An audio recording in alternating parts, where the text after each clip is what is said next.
I'm Joe Payne. I'm a retired pastor, and this is my story. My story with mental health. It involves my training as a pastor, number one, but personally, it involves myself and the people around me. Everyone deals with something or other at one time in their life, and specifically in my life, my son died by suicide in April 2019, about 5-6 years ago, and he had issues with mental health. I did not know that they were as critical as they were to him at that time. But when someone very close to you dies by suicide, that impacts my mental health. It's like a ripple effect, if you will, and in fact, to my wife's and our family in general. And so I have sought in the past counseling, and I actually, as a pastor, I encourage others, even if they don't feel like they need it. Everyone needs counseling at some time, therapy, someone to listen to you, and so it's ongoing. My mental health is pretty good right now, but it's a journey. It's an everyday thing. How has Thumbs Up supported me or had an impact on me? Let's see. Do you have 2 hours to talk? Yeah, I'm pretty new to Minnesota. I moved here. My wife and I moved here 2 years ago after I retired to live close to one of my sons and family. And I was not, I was newly retired and wasn't sure what to do with the rest of my life. But I'm also a runner, and I happened to be going down Route 10, and I saw this billboard by, this bank in town was a First National, and it was saying something about a race, and I saw the word thumbs up there, and I thought to myself that, that sounds like, I'm just assuming that is something to do with mental health or suicide prevention, and so I actually emailed and found out information about Thumbs Up, and I thought to myself, well, that's something that I could do. I can run a race, and maybe I can help raise a little money for the organization, because it seems like a good organization, and by doing something positive, that helped to lift me up. It gave me a purpose, and so it's like trying to turn what bad thing happens to you into something good, by helping others. And so that's how Thumbs Up is helping me. Is like it's given me an avenue to maybe do a little bit to help others. What is the reason why I support the Thumbs Up mission? I need to go back a little bit, but when my son died, I began to question, myself as a parent. I began to feel regrets, guilt. Why wasn't I there for him? Why didn't I see this? And there was a lot that I didn't know, and so I've learned a lot in that. So Thumbs Up, being able to support Thumbs Up, is my way of saying to myself that I cannot get my son back, but I can perhaps help others that might be going through a crisis, either directly or indirectly through just, raising money or whatever. It was, so it's my way of just turning that negative into a positive somehow. And I also learned in the process that there's a lot that we did not know. And so we should not fault ourselves for what we did not know at that time. And so that's my way of moving forward too. What does resilience mean to me? I thought about that question. And it brought to mind a friend of mine from way back. He had gone through some tough times himself, and he had befriended me at a certain time in my life. and he was just a gentle soul. One of his ministries, or if what have you, would be to give books to people or to write notes. And he'd always close those notes with "keep on keeping on."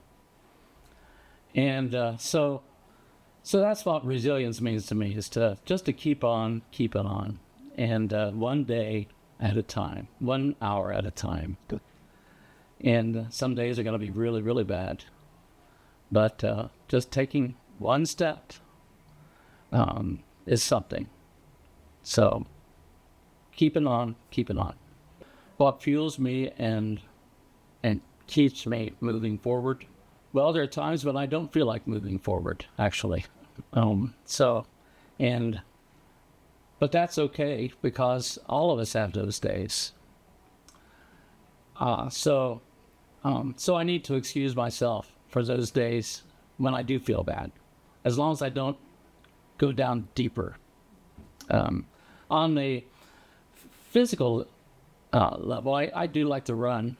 Actually, I did not like to run before all of this happened to me, before my son died, and I had a health crisis of my own.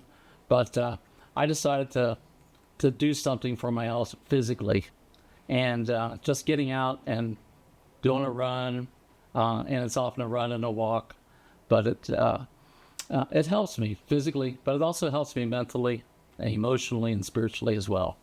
So there are various things. That's one of them, and the other is just to excuse myself for those times when I don't feel like moving forward too.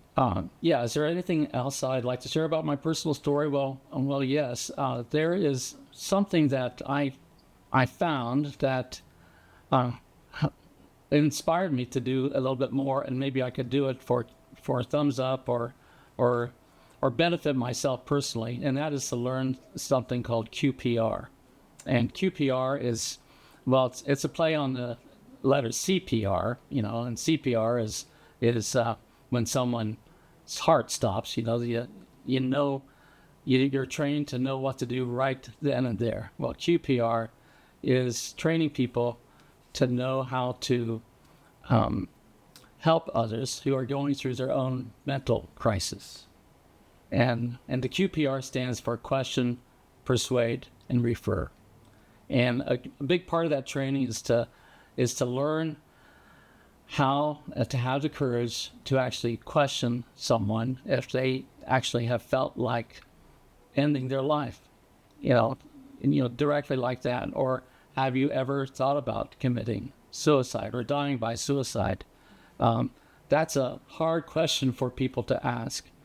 People are afraid that that might lead people to go ahead and die by suicide. Well, that is not true. That is not true. In fact, people are often relieved if they do have that feeling, to know that someone is actually, someone actually cares enough about me to ask about myself.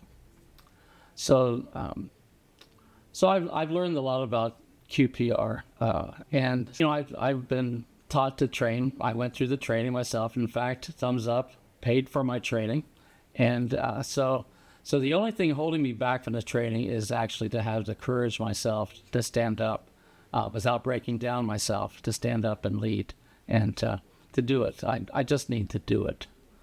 So in the process of learning that, I've learned more and more about suicide. I've learned that, like 22%, I think, of high school students in the past year have thought about suicide seriously. That's a huge percentage. Something like 9 to 12% of all the people in the world have thought about suicide in the last year.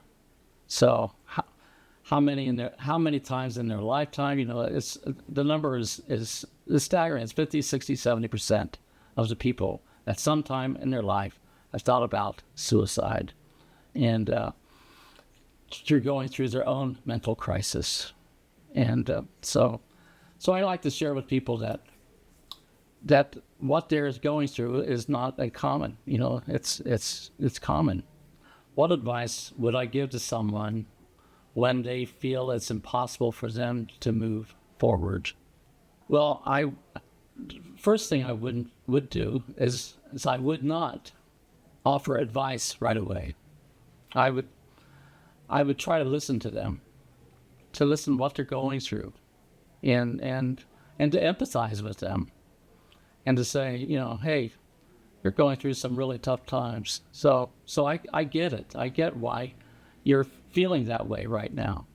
But I would also say that there's always tomorrow. There's always the next time, and time does help. I know that's a cliche, but time does help. But to know that you're not alone. That so many of us go through that. Where do I see myself in 5 to 10 years? That's a pretty good question, because sometimes when someone retires, they feel like, well, my life is over. There's nothing else to do. I'm just going to sit around and do nothing. But I hope that with this little life that I might have left, that I might be able to do something for someone at some time, not to be positive like haha, but to be a light, help to share a light for others.